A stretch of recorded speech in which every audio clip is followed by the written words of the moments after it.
네, 여러분 안녕하십니까? 자, 이번에는 우리 Z 단원을 보겠습니다. Z는 여러분 마지막 단원이에요. 그렇죠, 마지막 단원. 자, Z 단원에 대한 얘기를 여러분이 우리가 볼 건데요. 자, 우리 진화론입니다. Z는 진화론. 진화론이에요, 진화. Z는 진화입니다. 잠깐만요.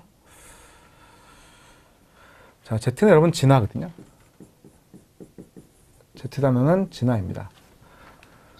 자, 진화 파트를 이제 우리가 공부한다라고 하는 건데, 이제 어떻게 하는 거냐? 뭐가 나오는 거냐는 거죠. 그래서 진화론은요, 지금 저게 나온 것들을 이렇게 쭉 보게 되면, 다인의 진화론.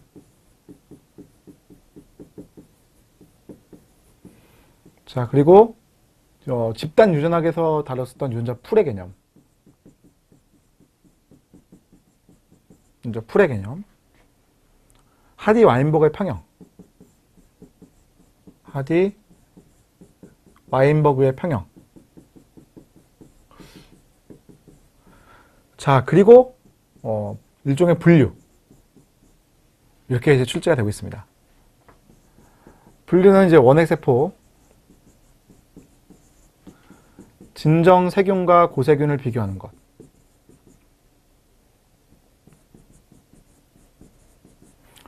두 번째 이제 균계의 특징. 세 번째는 식물계의 특징. 네 번째는 동물계의 특징. 자, 이렇게 구분하는 게 시험 문제 나오는 겁니다. 알겠죠? 자, 그래서 우리가 교재를 보면서 제가 이 내용들을 좀 체크를 해드리고, 그 다음 이제 출제가 나오는 역시 문제들을 좀 진화론은 좀 보셔야지 좀 이해가 되니까, 그거를 좀 잠깐 가볍게 살펴보도록 하겠습니다. 자, 그래서 우리 교재를 이제 보도록 할게요. 우리 교재를 보겠습니다. 자, 우리 383페이지입니다. 자, 생명의 기원이죠. 생명체가 어떻게 나타났을까에 대한 얘기를 하고 있는 건데요. 383페이지에 보시면 생명의 다양성과 계통이라는 게 나오고요. 아래 이제 생명체 어떻게 만들어지는지에 대한 얘기를 순차적으로 하고 있어요. 먼저 원시지구를 보게 되면 두 번째 줄에 산소가 없었다. 이게 중요한 겁니다. 원시지구에는요. 원시대기에는 산소가 없었어요. 진화에서 원시대기 이때 산소가 없었다. 이게 중요한 거고요. 산소가 없는 가운데 물질들이 반응을 해가지고 밀러라는 분이 증명을 했습니다. 자, 원시대기에서 무언가 만들었다는 거죠. 밀러의 실험. 무엇이 만들어졌어요? 네, 아미노산이 만들어진 것을 확인했습니다. 아미노산 생성, 이거를 확인한 거예요. 그래서 아미노산과 핵산과 이런 것들이 만들었다고 지금 보고 있는 겁니다. 원시 대기 상태에서 에너지가 막 투입이 되니까 그게 만들었다는 거죠. 아래에 있는 것이 그걸 앞에 있는 걸 보여주는 그림이죠. 자, 플라스크 안에다가 원시 대기에 있는 성분들을 넣어놓고 스파크를 쳤습니다. 마치 화산 활동 있는 것처럼, 번개수가 있는 것처럼 스파크를 쳤더니 냉각 장치를 통해서 유기물을 받아보니까 아미노산이 이렇게 쭉 증가하는 게 보인 거예요.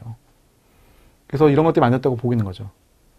자, 그 다음에는 원시세포가 있었겠죠. 원시세포. 원시세포라는 게 만들어졌습니다. 코아세르베이트라고 부르는 거죠. 우리 이제 내용을 보게 되면 383페이지 아래쪽에 저분자 유기물 해가지고요. 당류, 지방산 맨 밑에 보세요. 아미노산, 퓨린 등이 만들어졌죠. 자, 그럼 이런 애들이 합쳐져가지고 다음 주 넘겨보시면 384페이지 고분자 유기물을 만들고 그 다음 원시세포 만들었습니다. 원시세포라고 하는 애들은 그 다음 주에 보시면 맨 끝에 코아세르베이트라는 걸 이제 우리가 인공적으로 만들었어요. 실험적으로요. 자, 그럼 이제 시간이 지나가지고요. 4번 가보시면 독립영양세포가 만들었습니다. 광합성하는 생물들이 드디어 만들어진 겁니다. 얘들이 만들어지니까 산소를 만드는 거예요. 그러니까 이제 얘들 다음에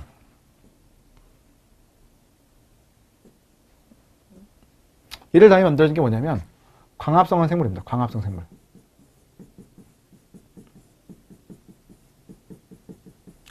자, 광합성 생물이라고 하는 것들은 유기호흡을 해야 되고요. 독립 영양을 하는 거예요. 그러니까 얘들이 이제 산소를 만들었거든요. 산소를 발생시키니까 그 앞에 단계에 있었던 애들 있죠. 그 앞에 단계에 있었던 애들은 이제 무기호흡을 하는 애들인데 무기호흡 생물군 이거 다 죽죠. 광합생물 나타나면서 앞에 있는 생물 다 죽었습니다. 산소가 이제 만들어졌고 충분한 양의 산소가 만들어졌을 때 육상 생물이 출현이 가능했죠. 자, 오존이 만들어졌고 이게 이제 육상 생물의 출현이 가능하게 됐고 광합 생물이 나타난 다음에 유기호흡을 하면서 종속 영역하는 애들이 생겨난 겁니다. 이런 애들이 이제 발달해서 다음 단계 생물들이 나타났죠. 진핵세포들이 막 나타난 겁니다. 자, 그래서 우리 교재를 보시게 되면 독립영양세포들이 출현을 했는데 그 25억 년쯤에 종속 영역하는 원시세포 가운데 독립영양생물이 최초 출현했어요. 스트로마톨라이트라는 화석상의 증거가 있다. 이게 지금도 뭐 남아 있습니다. 오른쪽 가보세요. 광합성, 화합성 통해서 산소가 발생했습니다. 그 결과 많은 종속영양생물이 죽었다고 했는데 얘들은 무기호흡하는 애들이었습니다. 독립영양하기 전에 있었던 애들, 무기호흡하는 애들 다 죽었죠. 산소가 상당히 독성이 강하기 때문에 대부분 다 죽었다 얘기하는 겁니다. 자, 그 다음 진핵생물의 이제 출현이 일어났죠. 그리고 세포 내 공생이라는 게 일어났고, 그 다음 내용 보세요. 공생이 일어났고, 진핵세포가 만들어졌죠. 지금까지 이제 쭉 형태가 발전하게 된 거죠. 자, 팁 보시면요. 최초 유전자는 RNA다. 이거 꼭 알아놓으셔야 됩니다. 최초의 유전자는 RNA입니다. RNA가 만들어지기 쉽고, 합성되기 쉽고, 복제가 가능하고, 유전 정보레스 기능이 있고, 또 생촉매할 수 있는, 촉매 반응할 수 있는 애가 가능하죠. 리보자임이라고 부릅니다. 촉매 기능이 있는 RNA, 리보자임. 단백질은 효소죠. 촉매 기능하는 애는 단백질은 효소고요. RNA는 리보자임으로 부르는 겁니다. 내용 보세요. 자, RNA는 DNA를 만들어지기 쉽다. 최초의 주물질 RNA에서 우리가 추정을 하고 있습니다. RNA는 폴리페프티드 합성할 수 있는 주형이 될 수가 있고 단백질 효소와 같은 촉매 기능이 있다는 거죠. 자신을 스스로 증식시킬 수가 있어요. 자, 이런 RNA가 현재도 있다? 이걸 이제 리보자임이라고 부르죠. 용어 여러분 주의하셔야 됩니다. 리보자임.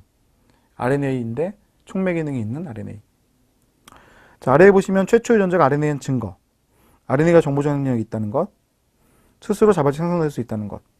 촉매 기능이 있다는 것. 역전자 효소의 기능을 발견했다는 것. 이런 것들은 RNA가 최초의 유전 물질이라는 것을 증거가 된다는 거죠. 역전자 효소가 있기 때문에 굳이 꼭 DNA에서 RNA가 안 만들어도 되거든요. 이런 것들이 증거가 되는 겁니다. 다음 장 넘겨보시고요. 자, 이제 유전자 풀에 대한 얘기가 나오는데 여러분 이 얘기를 하기 전에 제가 먼저 다인의 진화론을 먼저 얘기하는 게 순서 같아요. 389페이지 보시면 다인의 진화론이 있으니까 제가 다인의 진화론을 먼저 말씀을 드리고 그 다음에 제가 집단을 얘기할게요. 자, 다인이라고 하는 사람이 두 가지를 주장을 했거든요. 하나는 돌연변이고요. 다른 하나는 자연 선택이에요. 자, 이 두 가지 현상에 의해서 진화가 일어난다라고 얘기를 한 겁니다. 돌연변이라고 하는 것은 다양한 대립 현재를 유발한 거고요. 다양한 대립 유전자, 즉 대립 형질이 나타난 거죠. 다인은 이걸 변형 혈통이라고 불렀습니다. 변형 혈통. 혈통이 바뀌었다. 이렇게 혈통이 바뀌었다. 참 이게 좋은 말 아니에요? 자, 그런데 이제 다양한 대립 형질 중에서 무엇이 환경에 적응을 잘할 건가? 이게 자연 선택이죠. 어느 대립 형질이 잘 적응할 거냐? 그지? 또 번식력이 누가 더 좋을 거냐? 이거를 이제 자연 선택이라고 얘기한 겁니다. 그러니까 자연 선택이라고 하는 것은 이제 외부의 압력이라고 표현하는데, 외부의 압력. 자, 예를 들어서 온난화가 일어났다. 그러면 온난화가 일어났으니까 온도가 높아지잖아요. 그러니까 온도가 높은 것에 대해서 잘 적응할 수 있는 생물들이 살아남을 거 아닙니까? 뭐 그렇게 원하지 않았죠, 사실은요. 내가 온난화에 잘 견딜 수 있는 애들을 만들고 싶어서 만든 게 아니에요. 그런데 다양성 있게 만들어졌는데 온난화에 유리한 애들이 이제 생존하는 거죠. 그런 걸 우리가 자연선택이라고 부르는 겁니다. 그러니까 적응을 하기 위해서 내가 만들어진 게 아니고 내가 그냥 이렇게 다양해졌는데 어느 애가 잘 적응하는 것, 이걸 자연선택이라고 부르는 겁니다. 개념이 진짜 중요합니다, 여러분. 자, 그래서 이제 보시면요. 그 389페이지에 다인이라고 하는 사람이 얘기한 것 중에 자연선택이 중요한 거예요. 자, 두 가지 주장을 했다 이렇게 되어 있죠. 현재 지구상에 살고 있는 생물종들이 현소종과는 다른 과거의 조상들로부터의 후손이다. 이건 변형 혈통이라는 얘기를 한 거고. 둘째는 진화가 일어나는 한 가지 기자를 제안했는데 그게 자연선택이에요. 자, 밑에 보시면 2번 동그라미입니다. 자연선택은 유전 형질이 서로 다른 개체들 사이로 하는 번식 성공도의 차이예요. 번식 성공도의 차이. 또는 어느 환경이 적응하기 쉬운 건가에 대한 얘기인 거죠. 이게 자연선택입니다. 그러면 특정한 대립 형질이 많아질 거 아닙니까? 자, 그래서 자, 이게 이제 자연선택의 결과물이거든요. 얘가 지금 이제 자연선택 결과물이에요. 자연선택이 일어났을 때 어느 특정한 형질이 이제 유리하게 된 건데 여기서 노란색이 유리하게 된 거거든요. 그럼 몸의 크기가 적절한 애들이 유리하게 됐다. 이게 이제 안정화 선택. 가장 많은 개체 수를 보이는 형질이 많아지는 것, 점점 많아지는 것이 안정화 선택. 현재의 조건이 유지되는 거다 이렇게 보시면 되겠습니다. 좋지 않아요, 그냥. 현재 많은 애들이 많아지니까 다양성이 점점 없어지는 겁니다.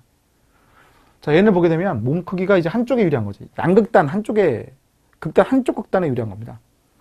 방향성 선택이죠. 방향성 선택. 변화죠. 시프트가 일어납니다. 분단성 선택입니다. 양극단에 다 유리한 거죠. 동시에 유리한 겁니다. 그럼 양쪽이 좀 달라지는 모습을 좀 보이게 되는데 이게 분단성 선택이에요. 종분화의 과정은 이 분단 선택을 할 때 가장 크죠.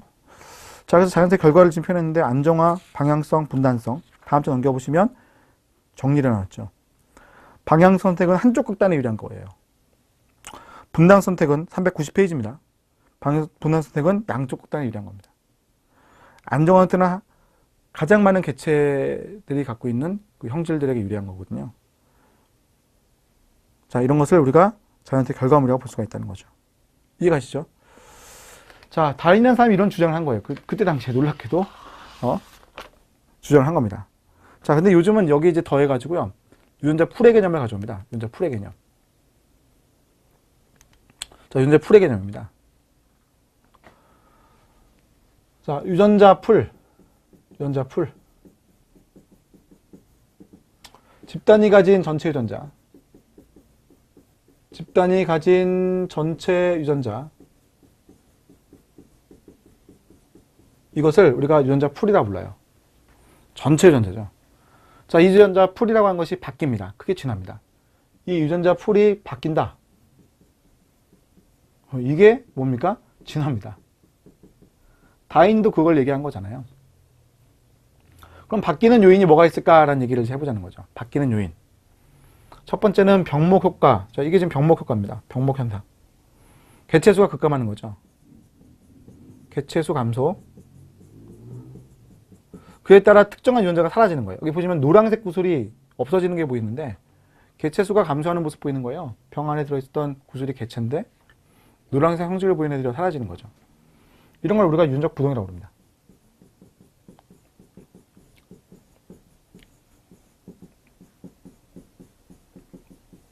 특정한 유전자의 소실이죠. 이것은 유전자 풀의 변화라는 겁니다. 변화. 또 다른 요인들도 있습니다. 자, 유전자의 흐름이죠. 흐름.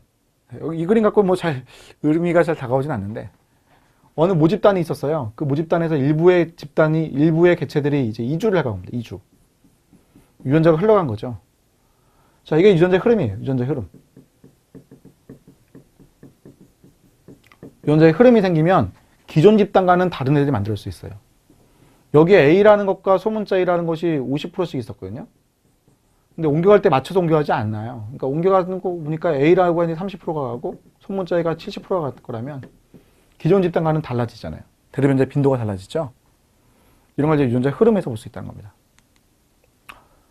선택교배. 선택교배. 공작새 수컷의 깃털이 되게 예뻐요. 이 암컷이 이제 반했습니다. 되게 멋있다, 그지? 자, 쟤랑 결혼하면 내 아들도 저 깃털을 가질 건데. 그럼 내 아들도 멋있겠지? 그럼 내 아들도 결혼 잘할 텐데. 이렇게 하는 것이 성적 선택입니다. 성적 선택. 선택교배. 성적 선택.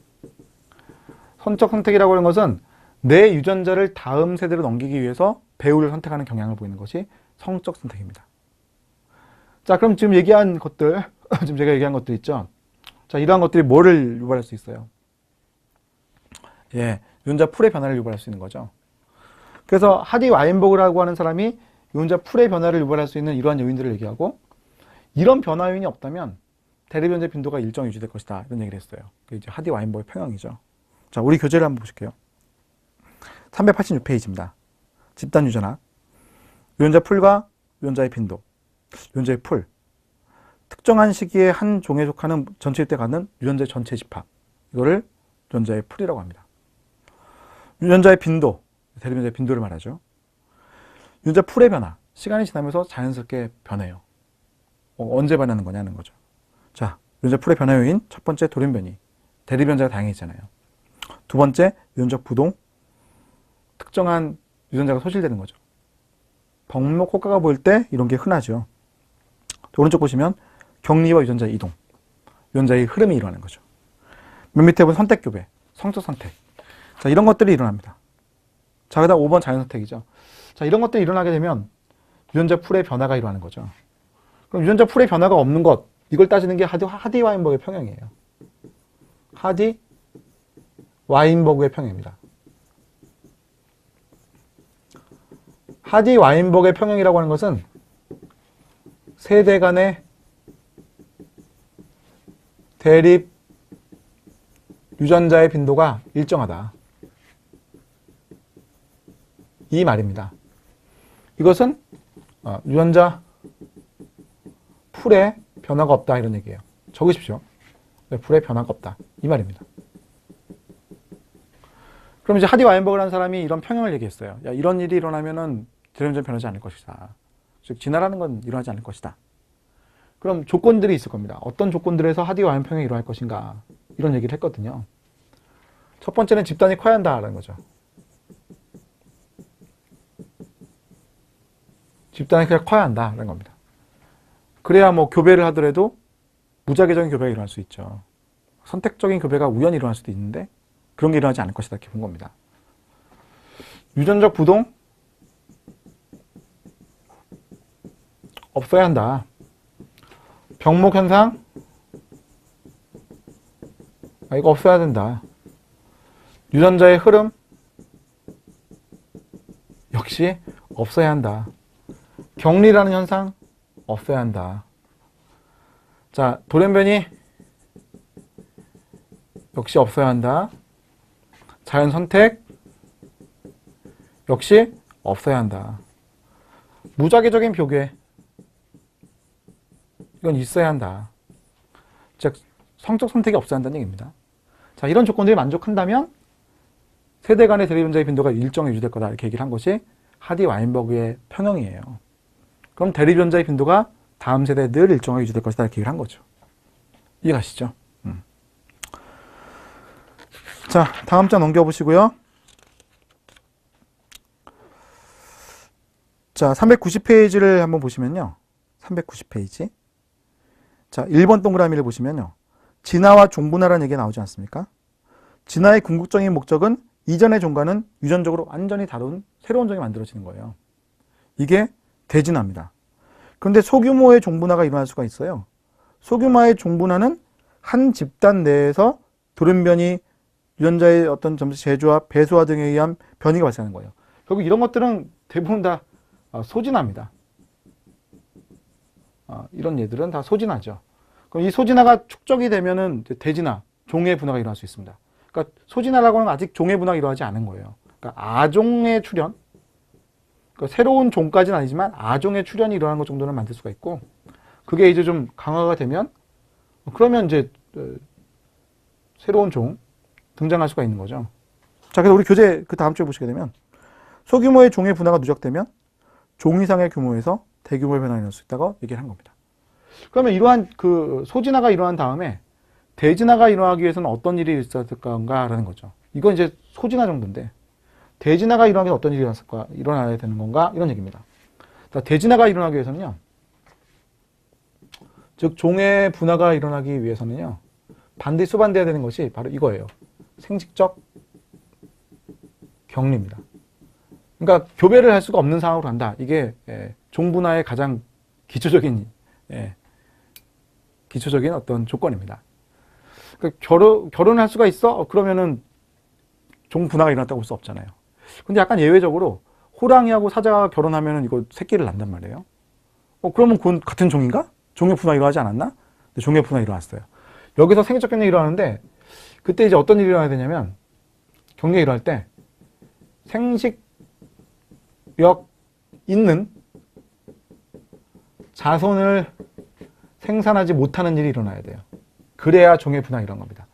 그러니까 라이거, 호랑이하고 사자 결혼해서 나눠내죠.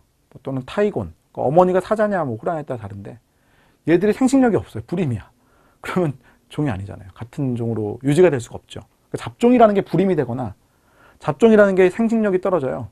번식력 떨어지고 잡종 약화, 잡종 와해 뭐 이런 일이 일어난다면 그러면은 이제 종 분화가 일어나지는 않았다 이렇게 얘기하는 겁니다. 아종까지의 분화는 약간 일어날 수 있지만 완전한 종 분화는 일어나지 못했다고 표현하는 거예요. 자, 교재를 한번 보세요, 여러분. 그 391페이지에 종의 개념을 이제 얘기했잖아요. 종의 분화가 일어난다는 게 어떤 개념인가 보자라는 거죠. 자, 종을 우리가 분류한다고 했을 때 사실은 여러 가지 개념들이 있어요. 하나는 형태학적으로 이거 종을 나눌 수가 있죠. 호랑이, 사자 다르네? 형태학적으로 구분할 수도 있습니다만 어떤 것도 구분하기 되게 힘들죠. 뭐 세균 이런 것들은 뭐 비슷비슷하니까. 그래서 어떻게 나누냐면 아래 뭐 생태학적인 종의 개념, 생태적 지위에 따라 나누기도 하고 계통 발생학적으로 즉 형제에 따라 나누기도 하는데 이게 뭐 생물학적인 종의 개념. 그래서 아예 교배가 불가능하다. 생적 격리가 일어나 있다. 생식력 있는 자손을 낳을 수 있는 종은 한 종이다. 이렇게 보는 거예요. 그래서 보시면 서로 교배가 가능하고 교배한 후에 생식력 있는 자손을 낳을 수 있는 집단을 생물학적으로 같은 종이다. 이렇게 구분한 겁니다. 그게 안 되면 다른 종. 생물학적인 종의 개념도 완벽한 건 아니어서 그들 다음 주 끝에 가보시면 멸종생물이라든지 무성생식으로 생존하는 그 종들 그런 것들은 생물로 적용하기가 어렵습니다. 같은 종이라고 다른 종 구분하기가 어려운 거죠. 자, 그 다음 2번에 가보시면 종분화의 과정, 이지역성 종분화와 동지역성 종분화. 이건 이제 용어니까요. 이지역성 종분화라고 하는 것은 다른 지역에 있는데 종의 분화가 일어난 것이 이지역성 종분화예요. 아종의 출현이 일어나는 일은 좀 가능하고 거리가 멀리 떨어질수록 생식적 격리가 일어나기 쉽습니다. 종분화의 과정이 동지역성 종분화가 일어난다. 동소종분화죠. 동소종분화는 같은 지역에 있는데도 불구하고 이게 생식적 격리가 일어난 거예요. 그러니까 반드시 생식적 격리가 먼저 수반이 되는 것은 동지역성 종분화의 경우에 일어납니다. 자, 그럼 거기 보세요. 동지역성 종분화라고 하는 것은 지리적 격리 없이도 그 다음 주 부모 집단과 생식적 격리되는 새로운 집단이 되는 것을 말하는 겁니다. 그러니까 생식적 격리가 반드시 수반되면서 분화가 일어나는 것이 동지역 종분화예요. 이지역성 종분화는 서서히 바뀌어가는 건데 거리가 멀면 멀수록 교배가 하기 어렵죠. 잡종들이 만들어지기 어려워지는 겁니다. 멀어지니까. 그 경우에는 분화가 일어날 수 있는데 아직은 분화가 이제 더디게 좀 일어나는 현상이에요. 동지역성 분화가 생식적 격리가 일어나면서 크게 변화가 일어나는 거지. 자, 넘겨보시고 생리적 격리에 대한 것들을 정리를 해놨어요, 여러분. 뭐 이것까지 잘 물어보진 않는데 생리적 격리, 뭐 생식 전에, 그러니까 수정하기 전에, 접합하기 전에 격리가 일어날 수도 있습니다. 뭐 구애하는 어떤 행위가 달라진다든지, 그러니까 내가 이제 배우자를 꼬실 때 뭐 울음소리를 우우우 이렇게 하겠는데 호호호호 이렇게 바뀌었다면 그렇다면 어떻게 되겠어요? 이거 구애를 못 하잖아요. 그러니까 격리가 일어나겠죠. 또는 뭐 생식기의 구조가 달라진다든지, 또는 정자와 난자의 단백질이 만나야 수정할 수 있는데 그게 달라진다든지, 뭐 이런 것들도 배우자 격리가 일어나는, 즉 생식 격리가 일어나는 현상이 되겠죠. 또는 접합 후 격리가 일어날 수도 있습니다. 그거는 수정을 했는데 잡종이 불임이 된다든지, 아까 봤었던 뭐 타이곤, 라이거 이런 애들도 마찬가지입니다. 그렇다면 이제 생식적 격리가 일어났으니까 종의 분화가 완벽하게 일어난 거다 이렇게 볼 수가 있겠죠. 자, 오른쪽 가보시면 용어들입니다. 발산진화. 발산진화라고 하는 건 점점 진화가 다양하게 일어나는 것을 발산진화라고 부릅니다. 수렴진화. 진화가 비슷해지는 걸 말하는 거예요. 돌고래의 몸이 유선형이다. 어류의 물고기의 몸이 유선형이다. 다른데 포유류하고 어류인데 몸이 비슷하잖아요. 그러니까 이건 형태가 비슷해진 걸 우리가 수렴진화라고 부르죠. 자, 공동진화. 같이 진화해 가는 거예요. 포식자, 피의자 관계처럼. 포식자라고 하는 애, 피의자라고 하는 애. 공룡. 이 대표적인 애죠. 초식공룡이 안 잡아먹히려고 막 커졌어요. 육식공룡 잡아먹으려고 커지거든요. 이런 건 공동진화죠. 자, 점진주의. 점점 변해가는 게 점진주의. 진화가 서서히 일어나는 것. 단속 편설. 진화가 갑자기 확 일어나는 거죠. 그러니까 우리가 격변설이라고 부르는 게 대표적인 예인데, 지구의 환경이 뭐 일정한 어떤 환경이라면 점진주의가 맞을 건데요.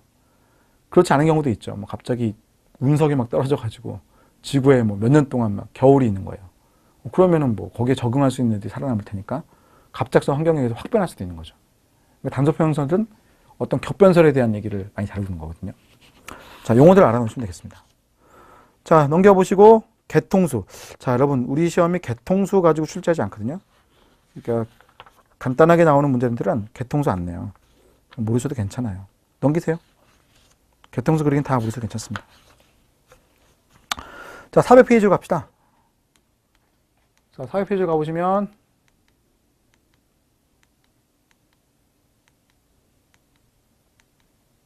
자, 분류해서 자, 이렇게 고세균, 진정세균 뭐 이런 것들 얘기들이 나오죠. 자, 오른쪽에 가보실까요? 오른쪽에 가보시면요. 고세균과 진정세균과 진핵생물을 구분을 이렇게 해놨습니다. 자, 여러분, 나는 이거 외워야 돼요, 여러분. 자, 진정세균이라고 하는 것은 펩티도글리칸으로 이루어져 있다. 반면에 고세균은 펩티도글리칸이 아닙니다. 그러니까 슈도펩티도글리칸이라고 부르는데 슈도펩티도글리칸 다른 성분이거든요. 펩티도글리칸이 아니라는 걸 아시면 됩니다. 자, 진핵생물의 경우에는 없음인데 세포벽이라고 하는 것이 없는 게 아니라 식물의 경우에는 세포벽이 있죠. 근데 그 세포벽이 셀룰로스로 되어 있다. 이거 딱 적어 놓으시고. 자, 일단 균이 있죠. 곰팡이 있잖아요. 곰팡이는 세포의 벽이 있는데 키틴으로 되어 있다. 이거 딱 적어 놓으십시오. 이거 잘 물어보니까 성분이 다르다라는 겁니다. 성분이 다르다. 자, 그 다음 세 줄을 내려와 봤을 때 인트론이라고 하는 것이 진정세균과 고세균은 진정세균은 없는데 고세균과 진핵생물이 있습니다. 항생제 감투성, 항생제 적어 놓을까요? 항생제에 스트레토마이신,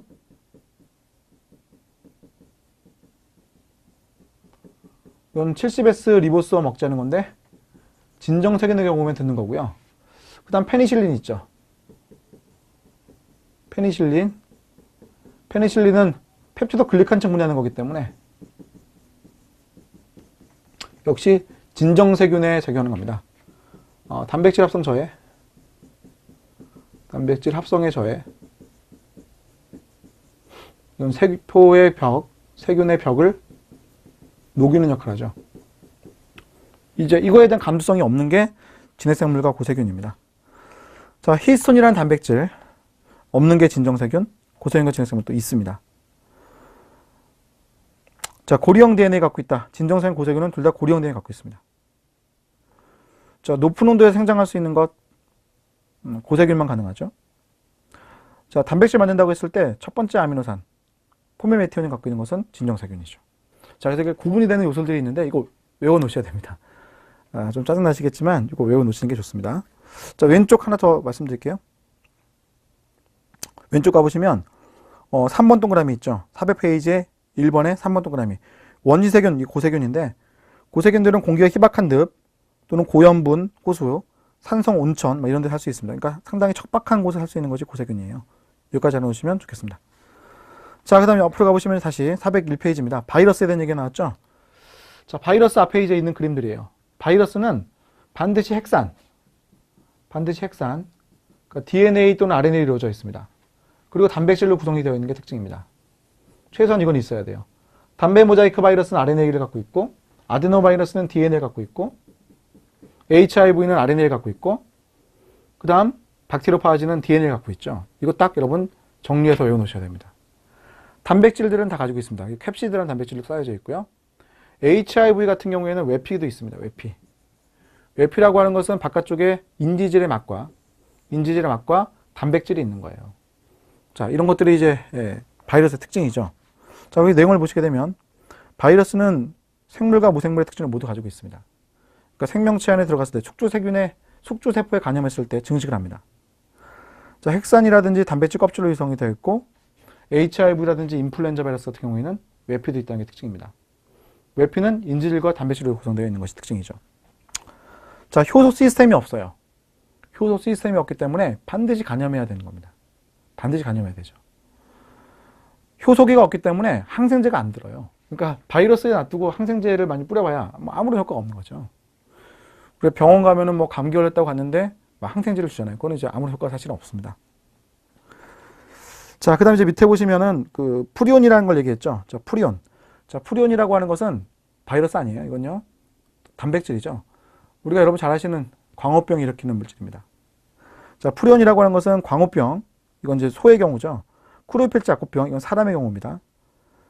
자, 이런 걸 일으킬 수 있는 질환이 바로 프리온이라는 단백질이에요.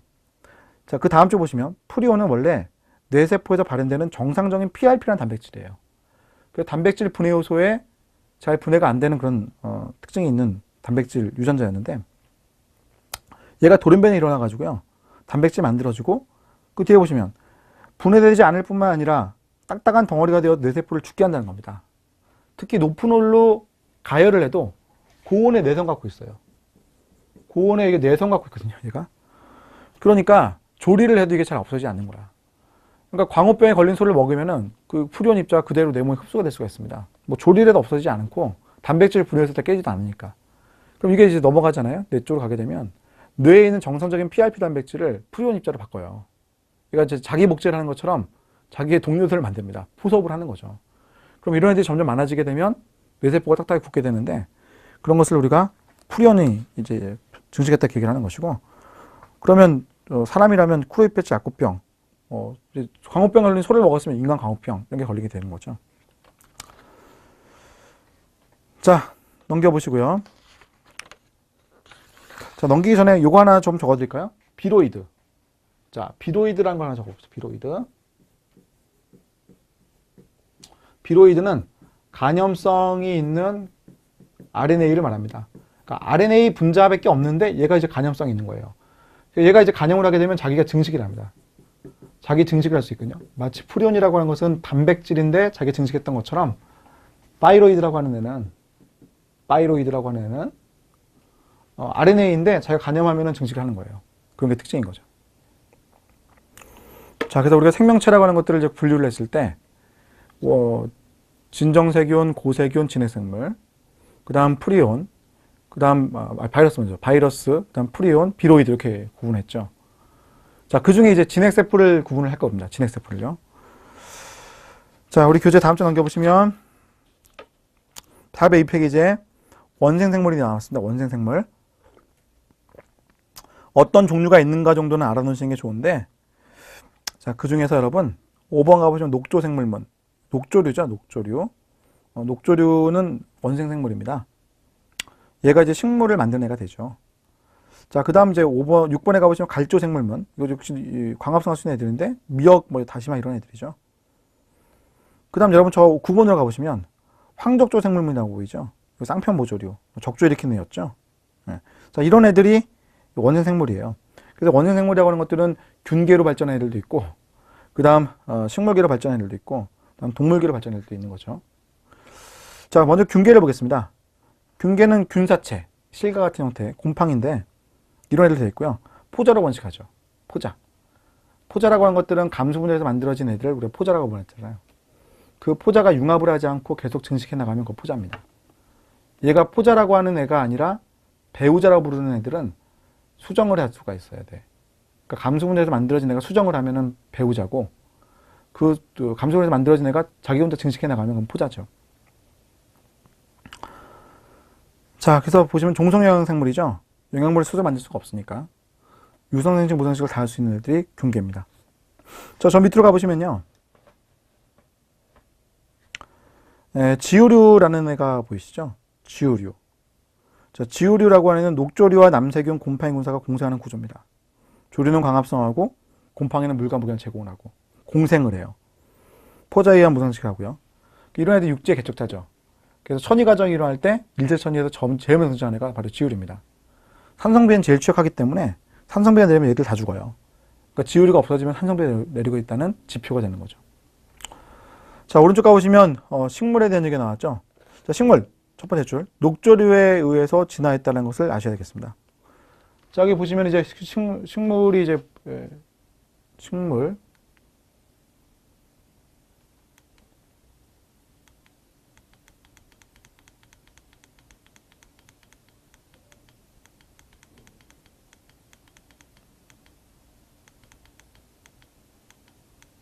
식물 보겠습니다.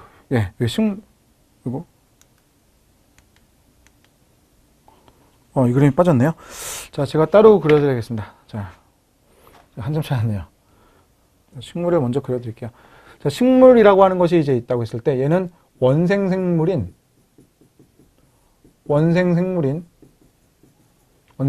녹조에서부터 발달해 왔습니다. 녹조라고 하는 애가 보면 엽록소 AB가 있는데 식물도 똑같이 이게 공통적으로 엽록소 AB를 갖고 있어요. 그러니까 이제 식물의 조상이라는 걸 우리가 아는 겁니다. 자, 녹조라고 하는 애가 이제 발달을 해서 만들어진 애가 선태식물 중에 이끼입니다. 선태식물. 여기서 이제 선태식물문, 식물류가 이제부터 나오는 거고, 식물계. 선태식물 이제 이끼가 나온 거죠, 이끼. 자, 이끼가 만들어졌을 때 채택하게 된, 획득하게 된 형질은 배 형성입니다, 배. 엠브리오. 그러니까 개체가 될 수 있는 부분을 만들었다는 겁니다.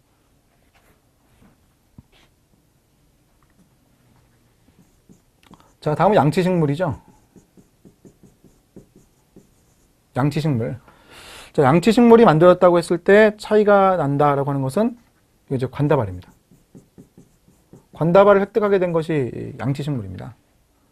양치식물의 뭐 대표적인 케이스를 들자면 고사리가 되는 거고요. 자, 그 다음 발달하게 된 것은 이제 거치식물입니다. 그러니까 즉 종자식물이라고 하는 것들이 만들어진 건데 종자식물은 거치식물하고 속식물을 나누거든요. 거치식물과 속식물을 나눕니다. 자, 이때는 이배체 획득입니다. 이배체. 즉 어미가 이제 둘이 있게 되는 게 이제 이배체잖아요. 그러면 그 전까지는 이제 이배체가 아니기 때문에 포자생식입니다. 포자생식.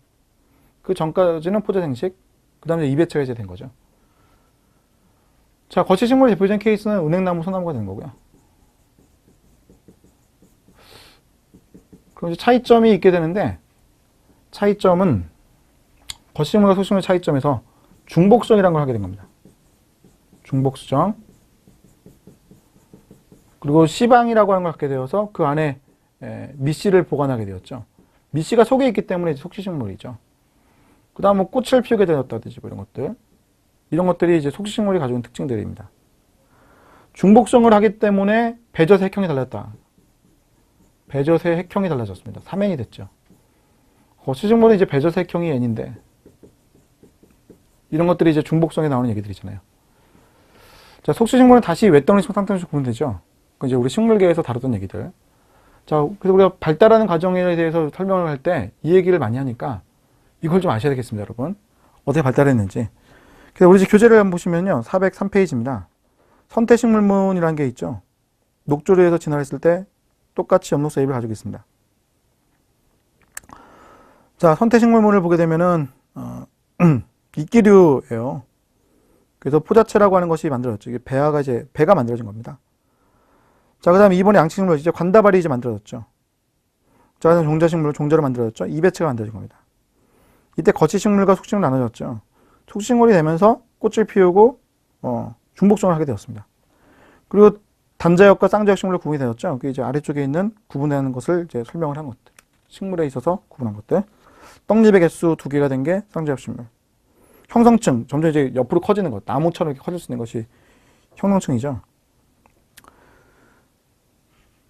자, 그 다음 유관속이 환형으로 되어 있다. 규칙적 관다발. 그 다음에 잎에 있는 맥이 그물맥. 뭐 이런 것들이 쌍자역 식물의 특징입니다. 자, 그 다음 넘겨보시고요. 자, 이제 동물계입니다. 자, 동물계 분류하는 것 여러분이 좀 참가해서 아셔야 되는데, 자, 동물계 분류 제가 좀 알려드릴게요. 자, 첫 번째는, 자, 보시는 이런 분류입니다. 이건 이제 발생학적 분류를 한 거거든요. 발생학적 분류. 그래서 원생동물에 이제 해당하는 애가 해면동물이 된 거예요. 원생동물에 해당하는 애가 해면동물이 있죠. 해면동물은 배합의 분화가 없는 애들이에요. 즉, 외배합하고 내배합만 있는 애들. 그게 이제 만들어진 게 이제 이배합성 동물인 자포동물이죠. 얘들은 배합의 분화가 없는 거고, 해면동물의 대표적인 해면인데, 배합의 분화가 없는 거고, 자포동물이라고 하는 것은 배합의 분화가 있습니다. 이배합이다. 외배합이라고 하는 것과 내배합이라는 걸 가지게 된 애들. 이런 것들이 자포동물이죠. 자, 그 다음에 중배합을 가지게 되었습니다. 중배합 가졌을 때, 이게 이제 원구냐 후구냐 이렇게 나눠졌어요. 분류 체계를 이렇게 나눈 겁니다. 외우기 쉽지 않습니다. 그죠? 자포동물. 자포라는 걸 갖고 있는 자포동물. 자포라고 하는 것은 촉수라고 생각하시면 되는데 거기에 이제 뾰족하게 나 있는 그 방아쇠를 딱 당기면 총알이 나는 것처럼 자포란 게 달려 있어요. 그게 이제 촥 발사가 되죠. 그래서 먹이에 탁 독침을 싸가지고 먹는 겁니다. 대표적인 게 해파리죠. 해파리 여러분 바닷가에 요즘 많이 있잖아요. 이거 독소 있다 이런 얘기 많이 하잖아요. 바로 그거예요. 자포가 쫙 나오거든요. 히드라도 여기 들어가고 말미잘도 여기 들어가고 산호도 여기 들어갑니다. 이런 것들이 이제 자포동물이에요. 이배합성 동물들. 자, 중배합을 가져서 한배합이 되었습니다. 그때 원구가 항문으로 발달한 애들이 후구동물. 그 다음 원구가 입이 된 애들이 있는데 이게 성구동물입니다. 원구가 입이 되는데 이게 성구동물이죠. 나눈 거예요. 자, 중배합의 기원을 나눌 수도 있습니다. 후구동물들은 원장이라고 하는 것으로부터 중배합이 만들어진 거죠. 반면에 성구동물들은 원중배합 세포라는 것도 만들어집니다. 이것도 차이가 있죠. 자, 그 다음 이제 갈래아를 치는데 여기 이제 이렇게 나눈다면 자, 편형동물이라는 것과 선형동물, 연체동물 이렇게 나눕니다. 이렇게. 자, 그러면 편형동물은 무채강이에요. 채강이 없습니다. 이 가운데 있는 선형동물이 이제 의채강이라고 부르거나 원채강이라고 부릅니다. 맨 마지막에 있는 건 진채강이에요. 이렇게 구분하죠. 그러니까 채강이라는 걸로 구분하는 건데 무채강이라고 하는 것은 비어있는 공간이 없는 거예요. 몸 내부에 비어있는 공간이 없습니다. 자, 우리 이거거든요. 절지, 원체 또는 뭐 환영, 척삭, 반색, 급히. 사람은 여기 들어가요. 척삭동물. 자, 그랬을 때 사람은 진채강인데 진채강이 뭐냐면 비어있는 공간이 있다는 겁니다. 즉 우리 몸에 소화관이라는 게 있고 그 바깥쪽에 장기들이 매달려 있는데 그게 비어있는 공간에 매달려 있는 거예요. 그걸 채강이라고 부르는 겁니다. 비어있는 공간에 매달려 있어요. 그래서 내부에서의 울림이나 외부에서 울림이 채강이 있기 때문에 전달이 안쪽까지 이렇게 다 안 되는 거예요. 그게 있는 게 좋은 겁니다. 그래서 발달을 이제 한 생물들이 바로 이거죠. 그래서 예전에 이제 이렇게 봤어요. 발달을 했을 때 이렇게 발달을 했을 것이다. 이렇게 가서 그냥 다시 이쪽으로 와서 발달했을 이렇게 보고 있는데 요즘은 약간은 이제 그 분량이 나눠졌습니다만 뭐 그것까지 우리가 알 필요는 없고 분리한 것만 좀 아십시다. 평형동물은 무채강, 서형동물은 원채강, 나머지는 진채강 이렇게 하시면 되겠습니다. 좀 외우기 좀 까다롭나요? 평형동물은 플라나리아, 서형동물은 회충, 화형동물은 지렁이, 연체동물은 달팽이, 절지동물은 메뚜기, 급히동물은 성게, 불가사리, 그 다음 반색은 모르셔도 되고 척삭은 이제 우리가 알고 있는 어류, 포유류, 조류, 파충류, 양서류 다 들어가는 겁니다. 이렇게 우리가 구분할 수 있는 거죠. 자, 그래서 우리 교재를 한번 잠깐 보시면요. 404페이지입니다. 404페이지를 보시면 첫 번째 줄 맨 끝에 다세포성 종속 영양 생물이죠. 자, 그 다음 그 아래줄 보시면요. 해면동물은 포배 상태에서 발생이 끝납니다. 그래서 배업의 분화가 없고 세포 내 소화를 하는 데 특징. 동정세포를 가지고 있다는 그 특징. 해면동물입니다. 해면이 대표적이죠. 자, 강장동물이라고 부르거나 자포동물이라고 부릅니다. 외배합과 내배합의 이배합성 생물. 히드라, 말미잘, 산호, 해파리. 그지? 자포로 먹이를 잡는 애들. 표현동물, 몸이 좌우대칭. 그러니까 강장동물까지는 좌우대칭이 아니에요. 자, 선형동물. 대표적인 게 회충이죠. 자, 오늘까지 환연동물. 몸이 좌우대칭, 많은 체절로 구성되어 있고, 삼비합성 동물. 폐쇄 영막을 가지고 있는 게 특징. 지렁이 뭐 대표적이죠. 연체동물, 뭐 조개라든지 또는 뭐 달팽이라든지 이런 것들. 개방혈관계. 절지동물, 곤충류죠. 외골격이 있습니다. 키틴질로 이루어져 있죠. 외골격은 키틴질. 키틴질 여러분, 키틴질로 이루어져 있죠. 자, 그 다음 신경계 갖고 있고요. 개방혈관계. 자, 그 다음 그 밑에 가보시면 지구상의 가장 다양한 동물. 가장 이제 종류가 많습니다. 극피동물.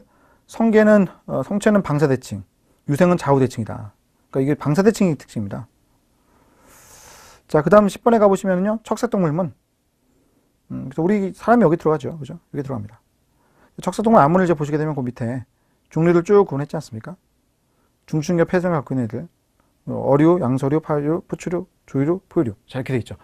자, 그래서 우리가 이 용어들을 한번 배워볼까 해서 분리를 좀 해드렸습니다. 분류 체계를 좀 이해를 하셔야 되고요. 자, 그래서 잠깐. 자, 예전에는요, 이분류 체계를 썼어요. 제가 이거, 먼저 말씀드린 것은 용어 때문에 설명을 드렸는데, 요즘은 이 분류 체계를 안 씁니다. 어떤 분류 체계냐면, 분자생물학 분류 체계를 쓰거든요. 분자생물학적 분류 체계. 자, 그래서 비슷한데 약간 달라요.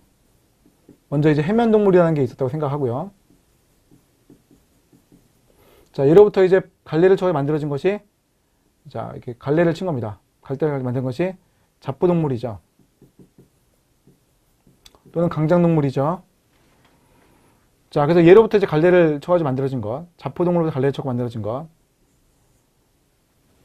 자, 이게 나뉩니다. 나뉘는 거예요. 그래서 무채강 표현동물.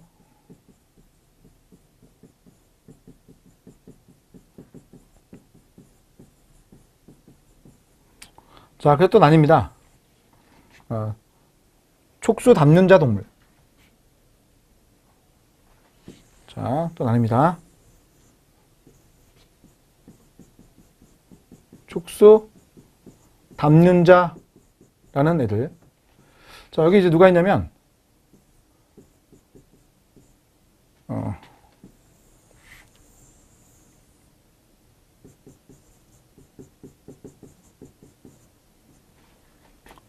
환영이라든지, 또는 연체동물이라든지, 이런 것들이 들어있어요. 여기에 촉수 담륜자. 그 다음 탈피동물이 있습니다. 탈피.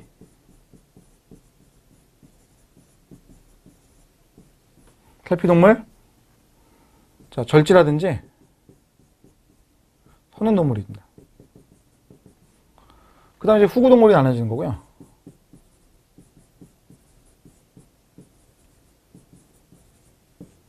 여기에 극피라든지, 척삭이 나눠진 겁니다. 자, 요즘은 이렇게 분류 체계를 많이 가져거든요. 자, 여기 이제 잠깐 또 적어봅시다, 여러분. 자, 해면동물이라고 하는 것과 잡부동물의 차이점은 뭐냐면, 여기에서 진정한 조직을 획득했어요. 그래서 얘를 전부 다 뭐예요? 진정한 조직이 다 있는 겁니다. 해면은 진정한 조직이 없죠. 그러니까 이거 무배엽이고요. 이거는 이제 배엽이 없는 거예요. 이거 무배엽이죠. 무배엽. 그리고 얘는요, 이배엽이다 이렇게 분류를 하는 겁니다. 그러니까 조직이라고 하는 것은 이제 같은 종류로 이루어지는 세포들을 말하는 거예요. 근데 층이 하나도 없으니까 해면동물은 무배엽 이렇게 얘기하는 것이고, 잡부동물은 층이 두 개로 있으니까 이배엽인데 하나는 외배엽, 내배엽이 된 거죠. 그래서 이제 이쪽으로 내려올 때 이 내려오는 과정에서 3배엽을 획득하게 된 것도 있고, 자, 또 하나는 방사대칭입니다. 방사대칭. 죄송합니다. 방사대칭 아니라 좌우대칭.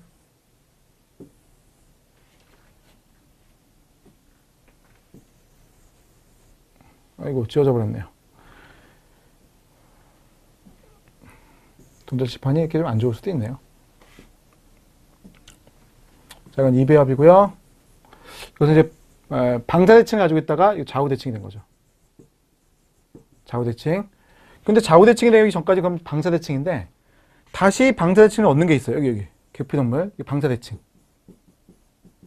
그래서 형질을 다시 옛날 거를 다시 가진 게 극피동물. 성게 같은 애들이죠. 자, 그다음 무채강 편으로는 이제 말 그대로 채강이 없는 거고, 나머지는 이제 채강이 있는 건데, 그때 얘들은 촉수담륜이 있는 거다 생각하시면 되고, 얘들은 탈피한 애들 생각하시면 되는 거고요. 얘들은 후구동물인 거예요. 나머지는 그러니까 성구동물이죠. 원구가 입이 되는 애들이고, 얘들은 후구동물, 원구가 항문이 되는 애들입니다. 자, 그 중에 척삭동물이라고 하는 애를 따로 빼가지고 또 얘기를 하는 건데, 자, 좀 이제 복잡해지죠. 자, 척삭동물을 따로 빼서 얘기합니다. 자, 척삭동물을 이제 더다시 분류할 때, 처음에 이제 어류가 있어요. 어류. 먹장어라는 게 이제 있고요. 그 다음 칠성장어가 있는데,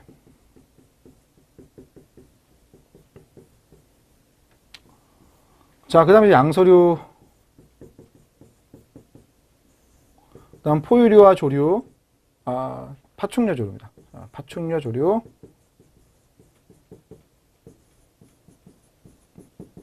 그 다음 이제 포유류 이렇게 나눠지죠. 자, 이런 분류 체계를 가지고 가야 되고요. 자, 그 과정에서 획득한 걸 생각해보면 이쪽에 척추를 가집니다. 척추. 척추 아시죠? 우리 몸의 척추. 척삭이라고 하는 게 뼈가 굳어지면 척추가 되거든요. 그때 획득을 하고요. 칠성장과 이제 넘어가면서부터는 턱을 만듭니다. 턱뼈. 그 다음에 양서류라는 것과 파충류, 포유류 이렇게 나눠지게 되는데, 그 이제 양서류의 특징을 여러분 아시면 돼요. 그 다음부터는요. 뭐, 이심방 일심실이라든지, 파충류, 이심방 불완전 일심실, 조류하고 포유류는 이심방 이심실, 심리를 갖고 있는데, 조류는 깃털을 가지게 되고, 포유류는 털을 가지게 된 거죠. 그러니까 젖과 털을 가지게 된 게 이제 포유류입니다. 자, 이렇게 우리가 구분을 합니다. 자, 양서류부터 파충류, 조류, 포유류는 전부 다 사지 갖고 있기 때문에 여기 사지류라고 표현하거든요. 사지. 근데 양서류를 빼고 나머지 애들은 전부 다 양막 가지고 있어서 양막류라고 하는 애들은 파충류, 조류, 포유 이렇게 구분합니다. 자, 여러분 이거 구분점을 좀 제가 적어드린 것은 어떤 것을 획득했느냐라는 거에 대한 얘기거든요.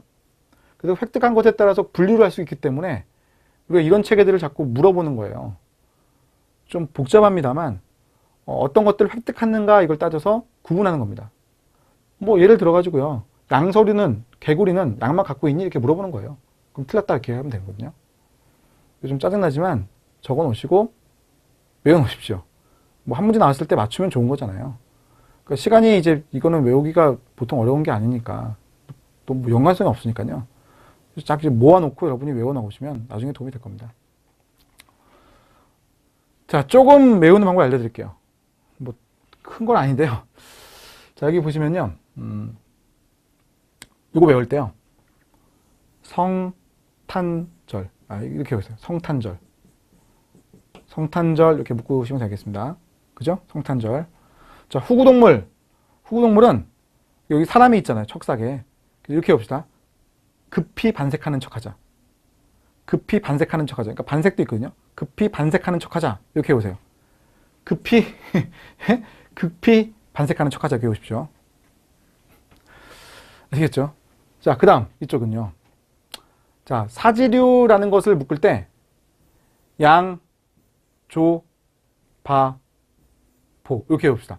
우리 여러분 양조위라는 되게 유명한 통콩 배우 있거든요. 윗자는 제가 넣은 거고 바보, 양조위 바보 이렇게 해보십시오. 그럼 사지류는 양조위 바보예요. 양서류, 조류, 파충류, 포유류.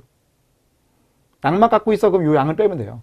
양막 갖고 있는 애들은 조유류, 파충류, 포유류 이렇게 해보시면 됩니다.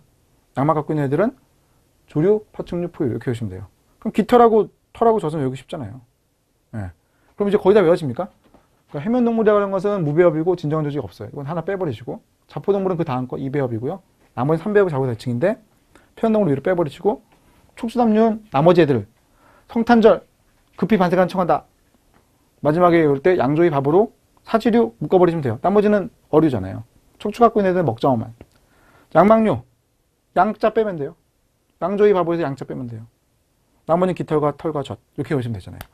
자, 그래서 우리가 요거 이제 배업의 분화가 되는 과정을 머릿속에 이렇게 넣어놓고 있으면 이건 아직도 맞추거든요. 그러니까 분류 체계에서 거의 물어보는 게 이 동물에 많이 물어봐요. 동물 꼭 잘 외워놓도록 그렇게 하십시오. 자, 이렇게 해서 우리가 Z단원에 대한 얘기를 뭐 다 봤는데 이거 문제로 좀 몇 개를 좀 풀어보고 마칠까 합니다. 자, 이제 문제를 좀 풀어보도록 할게요. 자, 이제 진화에 대한 얘기입니다. 진화에 대한 얘기. 문제를 바로 풀어보겠습니다, 여러분. 자, Z1번이죠. 자, Z1번. 이거 한번 풀어볼까요? 이건 1번은 항상 기념으로. 자, 원시대기엔 산소가 없었다. 오케이죠. 산소가 없었지 않습니까? 자, 밀러의 실험을 통해 원시대기 상태에서 자연적으로 아미노 색소능을 밝혔다. 오케이죠. 광합성하는 동식성 생물에 의해서 오존층을 만들었다. 오케이죠. 유기호흡하는 종성형 생물이 있은 후에 유기호흡하는 종성형 생물을 만들었다. 거꾸로죠. 무기호흡하는 애가 있었죠, 먼저. 무기호흡하는 애가 먼저 있었고 그 다음 유기호흡하는 애가 만들어졌죠. 자, RNA 최초 유전자다. 오케이죠. 답은 4번이죠. 자, 이렇게 여러분 찾아낼 수 있어야 됩니다. 찾아낼 수 있어야 돼요. 자, 그 다음 2번 보세요. 뇌골격이 있다. 관절에 다리. 탈피를 한다. 그럼 절지동물이잖아요. 가재죠. 이렇게 찾아내는 겁니다. 방금 이제 외우셨다면 이거 찾을 수 있는 거고요. 못 외웠다면 이제 어려워지는 겁니다. 자, 3번. 이것도 한번 풀어볼게요. 이건 뭐 기념으로 여기까지는. 자, 작고 고립된 집단이 있다. 작고 고립되었대요. 그렇다면 유전적 변화가 클 거 아닙니까? 하나로 이루어진 큰 집단보다 더욱더 큰 종분화가 일어난다고 했습니다. 이유 뭐예요? 유전적 부동, 자연택에 엄청난 영향을 받게 되는 거죠. 그죠? 작고 고립된 집단이기 때문에 뭐 저런 영향을 이제 크게 받을 수밖에 없는 겁니다.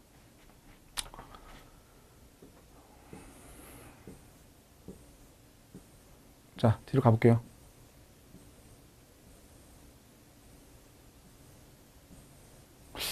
이거 한번 볼까요, 여러분? 자연선택. 이게 MD 문제인데 자연선택 중에서는 가장 어려운 문제였거든요. 이게 MD 문제면 여러분 의사들 시험 문제니까 좀 어렵죠. 자, 이거 볼게요. 자연선택에 의한 방향은 예측할 수 없다. 없어요, 여러분. 있다고 생각하시면 됩니다. 어떻게 자연환경이 좋아질지 몰라요. 그 생명체는 다양하고 거기에 그냥 적응할 뿐이에요. 그러니까 예측해서 변하는 게 아닙니다. 종의 이득과는 관계없이 객체작용한다. 맞습니다. 종의 이득과는 관련이 없어. 이거 오해를 하시는데 종의 이득과 관련이 있지 않습니까? 적응을 잘하지 않습니까? 그거 아니에요. 뭐 자연계에 있는 생명체들이 그러고 싶었어요. 그게 아니거든요. 그냥 환경에 맞춰서 그냥 변할 뿐이에요.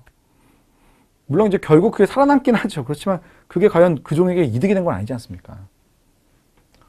자연택 무작위 적용하지 않으므로 틀렸죠. 무작위 적용합니다. 지난 일정한 방향이다. 틀렸죠. 여러 방향이 진행될 수 있습니다. 자연택은 이미 존재 형질이 작용하는데 새로운 형질이 생겨난다. 그렇지는 않죠. 그러니까 새로운 형질이 만들어질 수 있습니다. 형질은 여러 유전자들의 상호작용이 일어나기 때문에 새로운 형질이 반드시 만들 수 있죠.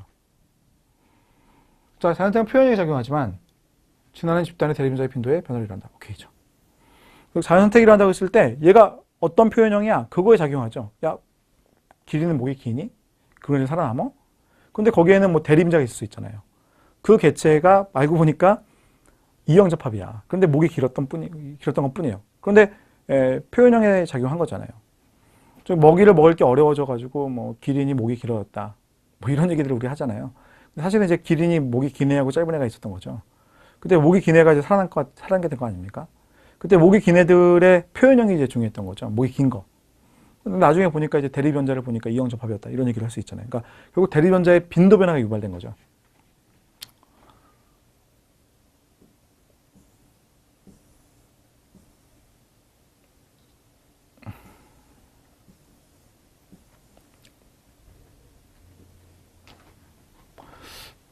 이거 10번 문제 여러분, 이거 생태 문제인데, 예, 이쪽에 지금 달려왔어요.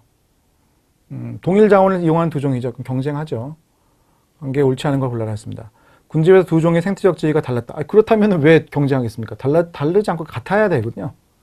그래서 경쟁 배터리에 작용할 수가 있고, 종간 경쟁을 해서 동일가 있을 수 없고, 자원이 일어나지 않기 때문에 싸운 겁니다.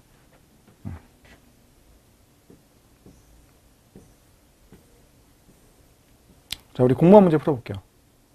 뭐 이런 것들도 좋습니다. 원해세포 진에서 구분하는 기존 적합하지 않은 것. 리소좀의 구성 성분 다릅니다. 그래서 스테토마이신이라고 하는 항생제에 의해서 감수성이 다르지 않습니까? 히스톤 존재 유무 역시 구분할 수 있죠. 세포 분리상식 차이 이거는 할 수 없습니다. 왜냐하면 둘 다 이분법이기 때문에 분열하는 방식이 동일합니다. 그죠? 동일합니다. 그러니까 이걸로 구분할 수 없습니다. 미해성 존재 유무, 엑소시스, 엔도시스 구분제 유무 이런 것들로 역시 이제 구분하기는 뭐 쉽지는 않습니다만 구분하는 기준으로 이제 적합한 걸 고른다면 이제 이런 것들이 적합하게 쓸 수 있는 것들이죠. 그렇죠?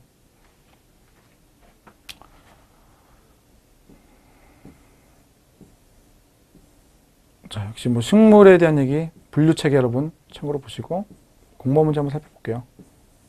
이 16번 문제 여러분 푸지 마십시오. 이건 변리사에서 나온 독특한 문제였는데 이게 또 나올 가능성은 없습니다. 자, 이런 분기도 문제는 풀어보지 않으셔도 돼요. 이거 우리 지금 출제가 안 되는 거니까. 어이구.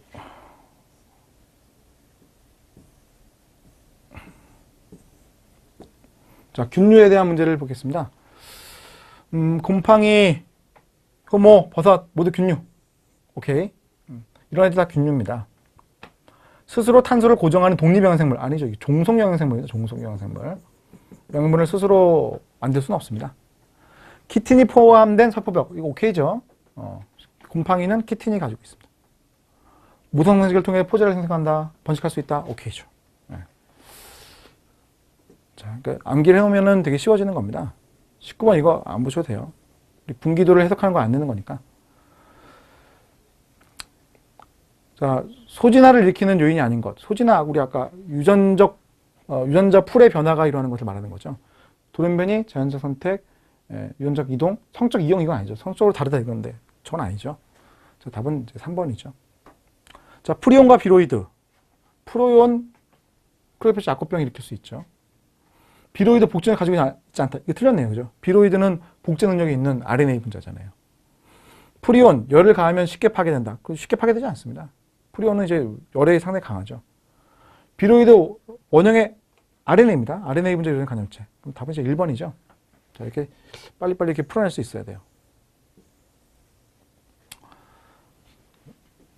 자, 개체군의 유전적 구조가 일정한 조건이 유지될 때 시간에 따라 변하지 않는다는 하디 와인버크의 번역에서 평형을 유지하기 위한 개체의 조건으로 옳은 걸 그래서. 자, 개체의 크기는 작아야 한다. 아니죠. 큰 개체의 유전적 부동기가 큽니까? 아니, 그것도 아니죠. 작죠. 자, 돌연변이는 집단의 유전자 변화에 영향을 줄 수 있게 돌연변이 일어나지 않아야 한다. 그래요. 일어나지 않아야 돼요. 선택적으로 교배한다. 이거 안 되죠. 한 집단의 다른 집단의 유입을 차단하지 않아야 한다. 다른 집단 유입 때문에 유전자 흐름이 생기는 거잖아요. 차단해야 되죠. 하디 바인버크의 원리가 작용하기 위해서는 2번과 같은 일만 맞네요. 그지? 자, 23번. 진화론에 대한 얘기입니다.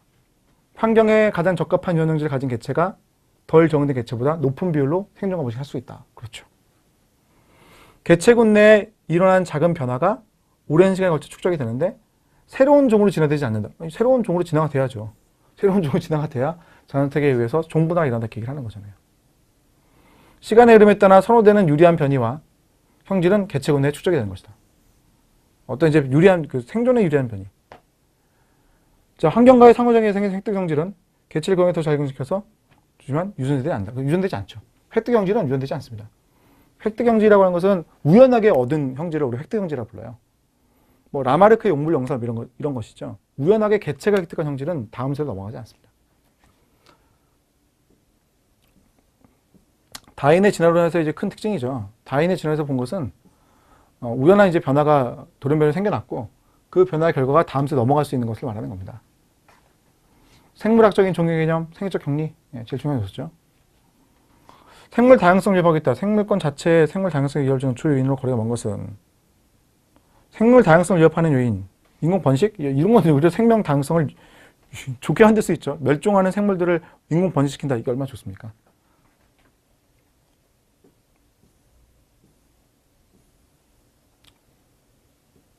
자, 27번 문제. 연결 옳지 않은 것. 시아노박테리아. 남세균이죠. 광합성할 수 있는 독립형 생물입니다. 광합성할 수 있는 세균. 광합성 세균. 그람 양성세균, 펩티도글리칸이라고 하는 것이 두껍게 형성되는 것을 그람 양성세균이라고 부르죠. 그람 양성세균이라고 하는 것은 펩티도글리칸이 두껍게 있는 애입니다.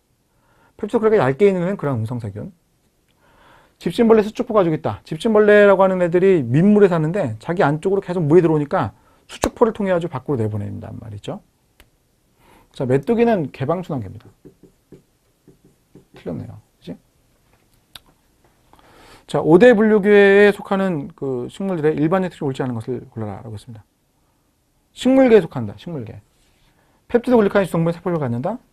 셀룰로스죠. 셀룰로스. 선택식물은 간접받지 않다. 그래요. 양치식물부터 가졌죠. 양치식물은 포자를 통해서 번식한다. 그렇죠. 종자식물부터는 이제 포자를 통한 번식이 아니죠. 속식물 중복성을 통해서 배젖을 형성한다. 그래, 중복성의 결과 3N짜리 배젖을 만든다는 게 특징이죠. 다 외우고 있으면 참 이게 쉽습니다.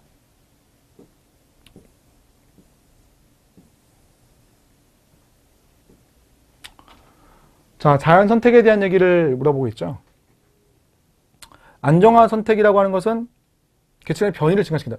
변이가 증가되지 않습니다. 그냥. 오히려 너무 안정화되기 때문에 좀 이렇게 줄어드는 듯한 모습을 보이죠.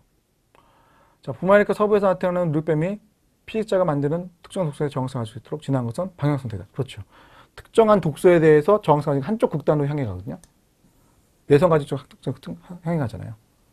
자, 출생 시 체중이 1kg 미만이거나 5kg 이상의 신생아가 평균 체중인 3kg의 이거 말이 꼬이네요. 신생아가 높은 사망이 없다는 것은 분당 선택에 얘가 되는 것이다. 자, 그래서 1kg짜리 미만이거나 5kg짜리 이상인 신생아. 자, 그럼 이렇게 되었는데 얘들이 죽는 거잖아요. 높아요. 그럼 요 얘들 어떻게 돼요? 얘들만 살아남죠? 그럼 안정화 선택이 되는 거죠. 안정화 선택. 안정화 선택이 되는 거죠. 자, 30번. 암기죠? 좌우대칭인 후구동물. 후구동물 좌우대칭이네? 그럼 얘는 이제 방사대칭이고요.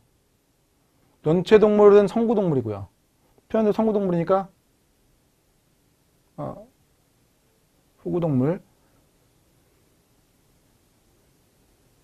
절지동물도 성구동물. 지금 후구동물은 오로지 이거밖에 없네요. 그죠? 극피동물. 극피동물 하나밖에 없는데 좌우대칭이라고 했는데 이게 극피가 초기 단계에서 유상 단계는 극피가 좌우대칭이고 성체가 되었을 때는 이게 이제 다시 방사대칭으로 좀 바뀌는 거거든요. 그렇죠? 그런데 연체동물이라든지 또는 이제 표현동물이라든지 또는 절지동물이 전부 다 성구동물이기 때문에 우리가 극피동물을 후동물로 이제 골라내셔야겠습니다. 좀 독특한 문제인데요. 곤란할 수밖에 없죠, 이건요. 자, 균류에 대한 설명을 옳지 않은 걸로 하겠습니다. 다세포들은 단세포의 진핵생물, 그래요. 진핵생물이고요. 종속형 생물이고요. 접합균류 이건 좀 어려웠습니다만 다한 게 너무 쉽죠. 세포벽은 키틴질로 이루어져 있으니까 이렇게 답을 이제 골라낼 수 있죠.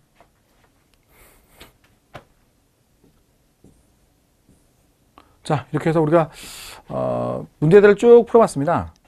그래서 이제 좀 단순하게 외우고 있는 것들은 여러분이 풀기가 좀 쉬워지는 거고, 못 외우면 좀 틀리잖아요. 그러니까 이런 것들 다 그렇거든요. 그러니까 우리가 좀 잘 외워서 문제를 풀도록 그렇게 하십시다. 알겠죠? 자, 그럼 이렇게 해서 우리가 Z단원까지 문제를 다 풀어봤는데, 이런 거 정리 잘 하시고, 시험이 얼마 안 남으셨을 거예요, 다들. 항상 뭐 우리가 마음은 급합니다. 그래서 지금 공부한 것들을 또 한 번 보고 또 한 번 보고 이렇게 반복을 하셔가지고 시험장 가기 전까지 계속 반복해서 보세요. 그럼 눈에 찍은 것들을 결국 객관식 시험을 이제 찍어내는 거니까 그 눈에 이제 익은 것들을 시험장에서 찍고 나오면 점수가 의외로 뭐 좋게 나올 수 있습니다. 자, 오랜 동안 강의 듣느라 수고 많으셨고 여러분들 뭐 성적 좋게 받으셔가지고 꼭 학교 가시고 학교 가시면은 또 저한테 좋은 말씀 좀 뭐 해주시면 전 너무 감사하고 뭐 합격수기 써주시면 또 감사하니까 여러분들 하여튼 좋은 성적 받으시길 바랍니다. 뭐 강의를 듣고 더 필요한 게 있으시면 항상 이제 그 게시판에 이렇게 글을 올려주시면 저희 검토해가지고 더 도와드릴 수 있는 것들은 더 도와드릴 수 있도록 그렇게 노력을 하겠습니다, 여러분. 감사합니다.